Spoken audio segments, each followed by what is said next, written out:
Bapak Menteri yang terhormat, sebelumnya salam dari Papua Barat, salam toleransi dan salam dari saya yang beragama Kristen Protestan. Jujur Pak, saya yang agama Kristen saja mendengar apa yang Bapak katakan sangat meresahkan bagi saya. Guys, kalian tahu bahwa saya itu agamanya Kristen Protestan. Kalau mereka lagi azan, saya juga ikut-ikutan. Contohnya, asyhadu anna Muhammadar Rasulullah.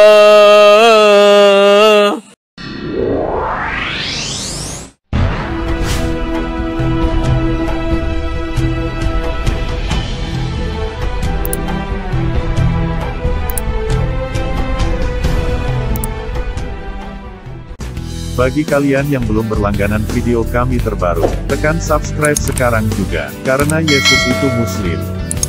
Aku berkhotbah kepadamu agar kamu belajar, aku tidak berkhotbah kepadamu agar kamu berbangga diri. Bismillah, wassalatu wassalamu ala rasulillah, wa ala alihi wa sahbihi wa mawalah, ashhadu an la ilaha illallah. Wa ashhadu anna Muhammad Rasulullah. Allahumma salli ala rasulika Sayyidina Muhammad wa ala alihi wa sahbihi ajma'in, amma ba'du. Kita bersyukur kepada Allah Subhanahu wa ta'ala. Kita bersyukur kepada Allah Subhanahu wa ta'ala, dan kita bersalawat atas baginda Rasul Muhammad sallallahu alaihi wasallam. Seorang pendeta yang begitu malu mengakui jamaahnya yang beragama Kristen, yang membela azan dan menekan menteri agama yang lagi viral kemarin. Malah tidak mendapatkan dukungan dari jamaah Kristen. Ini yang berlokasi di Papua. Dia menjelaskan bahwa azan adalah suatu berkah baginya karena telah membangunkan dia dari tidurnya, dan menyebut azan adalah alarm pribadi sampai hari kiamat.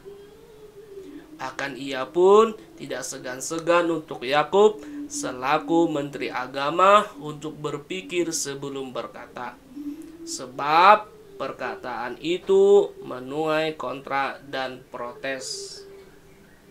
Bukan saja dari kalangan Islam, bahkan dari kalangan Kristen juga ikut protes atas pernyataan Menteri Agama yang menyinggung umat Islam se-Indonesia dengan menyamakan kebisingan azan dengan menyamakan kebisingan antara suara azan dan suara anjing.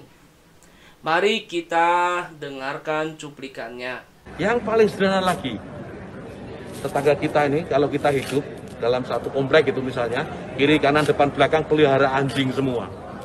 Misalnya menggonggong dalam waktu yang bersamaan, kita ini terganggu nggak? Nani? Bapak Menteri yang terhormat, sebelumnya salam dari Papua Barat, salam toleransi dan salam dari saya yang beragama Kristen Protestan. Jujur Pak, saya yang agama Kristen saja mendengar apa yang Bapak katakan sangat meresahkan bagi saya. Apalagi saudara-saudariku yang Muslim. Pak, katakan sesuatu dipikir dulu Pak. Saya di Papua, saya orang Papua. Bapak tahu kan, toleransi di Papua itu sangat besar. Saya punya rumah bersebelahan dengan masjid. Jadi selama 25 tahun saya hidup, setiap pagi itu saya dibangunkan oleh sholat subuh. Jadi setiap mereka umat muslim sholat subuh, sholat zuhur, sholat asar, sholat isya, bukan sholat isya, sholat maghrib, sholat isya, berdekatan sekali. Mereka sholat 5 waktu. Dan kadang kalau mereka sholat subuh, saya bangun sebagai alarm yang tak pernah berhenti, alarm paten seumur hidup. Bahkan sampai nanti Bapak juga mati, saya mati, dunia kiamat pun, sebelum dunia kiamat pun itu jadi alarm paten seumur hidup, sholat subuh. Jadi kalau Bapak mau katakan sesuatu, pikir dulu Pak. Guys, kalian tahu bahwa saya itu agamanya Kristen Protestan. Kalau mereka lagi azan, saya juga ikut-ikutan. Contohnya, Asyhadu anna Muhammadar Rasulullah. Nice. Jadi seperti begitu. Saya sampai hafal itu dari awal sampai akhir. Karena rumah saya di sebelah masjid. Di sini sebenarnya saya mau ngegas, Pak. Tapi saya takut keciduk. Jangan buat aturan yang aneh-aneh, Pak. Kita sudah tertekan dengan banyak aturan yang ada. Jadi terakhir, Pak Jokowi yang terhormat, Bapak Presiden Republik Indonesia, nanti Pak Menterinya tolong ditegur. Kalau memang tidak mau dengar itu si Menteri, diganti aja, Pak. Banyak orang pintar di Indonesia yang bisa kerja. Kami sangat berterima kasih dengan Kristen yang sederhana, tapi pola pikirnya penuh toleransi. Berbeda dengan pendeta murtadin seperti orang ini, yang memanggil jamaahnya sendiri dengan oknum. Seolah tidak percaya bahwa orang Papua ini jamaat Kristen. Siapapun umat Islam, walaupun dia preman yang tidak mengenal sholat, tetapi mereka lebih menghargai azan. Bahkan ada dari saudara kita yang bijaksana sebagai umat Kristen, mengaku tidak merasa terganggu, padahal rumahnya bersampingan dengan masjid. Sementara seorang manusia yang menjabat dan membawa nama agama Islam malah seperti terlihat ada kebencian terhadap Islam. Padahal Allah Subhanahu wa Ta'ala jelas sekali berfirman di dalam Al-Quran surah Al-Luqman ayat 33 yang artinya, maka janganlah sekali-kali kehidupan dunia memperdaya kamu. Artinya, segala dunia dan isinya adalah tipu daya. Apalagi cuma sekedar jabatan, tentu secuil pun tidak ada nilainya. Bahkan, jabatan tidak bertahan selamanya di dunia itu sendiri. Lambat laun akan diganti dengan orang lain. Tetapi bukan main jutaan hati umat Islam dikecewakan dengan jabatan itu.